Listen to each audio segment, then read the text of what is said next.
Hello and welcome to HigherEd for All. Have you ever wondered why people go abroad for studies? Or you yourself have got some inclination towards pursuing studies abroad?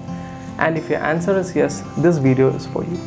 Well, the reasons for pursuing studies abroad can be classified into three. Number one, further study or advanced study. Number two, career and employment prospects. Number three, personal enrichment. First things first. Before consulting any agency, you gotta do your own research. Let me simplify it for you. You need to know everything about the course you want to enroll, as the kind of study process and assessment may be different for a same course from one university to another and one country to another. And the duration of each program may also vary from one country to another or one university to another. On knowing about the course, you also get to compare the course with other universities or colleges as well. You can also compare the course structure, syllabus, fee structure, job opportunities, internships, scholarships, etc. And then you need to do some research about the country you plan to go for pursuing your higher studies. Location and geography of a country could be a significant factor in choosing a country. The country's location relative to one's home country will largely determine the cost of travel, the number of visits home, and so on. And its geography will influence the cost and ease of travel within the country, sightseeing opportunities, and other non-study activities which you might be interested in. Knowledge of climate and environment are important in terms of comfort and quality of life during your studies. An understanding of history and population will help you know the character better. It could help you in knowing local culture, life, cultural diversity, cultural highlights or drawbacks, and how populated the country is. Each country has its own unique values and logic. You will need some understanding of the structure and institutions of its society, its socio-economic groupings, and its subcultures and communities as well. You also need to be aware of differences in etiquette and taboos and what constitutes acceptable public language and behavior.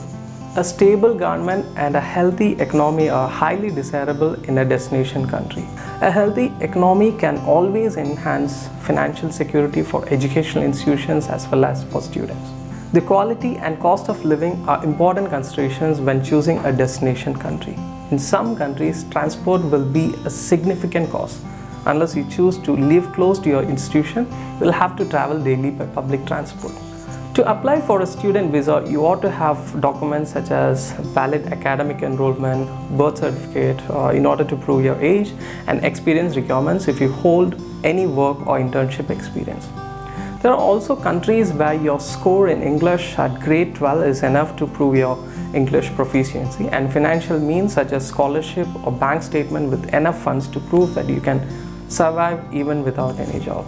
Health certificate and character valid documentation such as police clearance certificate are required in many countries to prove that you don't have any criminal records registered against your name. Then there will also be a credibility interview at the end. You need to know the structure of the destination country's education system, its major institutions, the type of courses available to international students, and their cost as well. You may need to take advice on the differences between the education system of your destination country and the country where you're going from, and the equivalence and convertibility of qualifications between the two as well. Talking about university and college, you must check for its accreditation and their requirements as well, because there is always a considerable variation in universities and the range and content of programs they actually offer.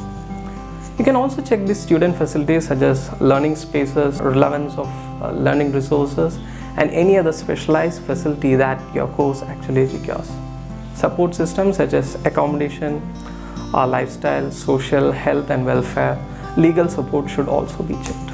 Each country has its own share of fair regulation when it comes to admitting international students. Proficiency or any other eligibility test is one common thing. And there are also many other aspects such as work permit, which one has to be aware of holding a student visa. Most of the countries allow you to stay on completion of your study program for a particular period of time, which allows you to work in that particular country. Thereby, you also get to be a part of the community as well. So how can you gather all these information? Well, you can check the university website as it will have all the necessary information right from the course fee to accommodation facilities. You can also request for brochures, and before pandemic, most of the universities and colleges were actually sending prospectus via post on request. And most of the universities these days conduct webinars, which is mostly free of cost. And you can put in your queries there to know more about their institution and their practices as well. Well, that's it for today. I hope this video was useful. Do comment if you have any queries. Thanks for watching. Happy learning.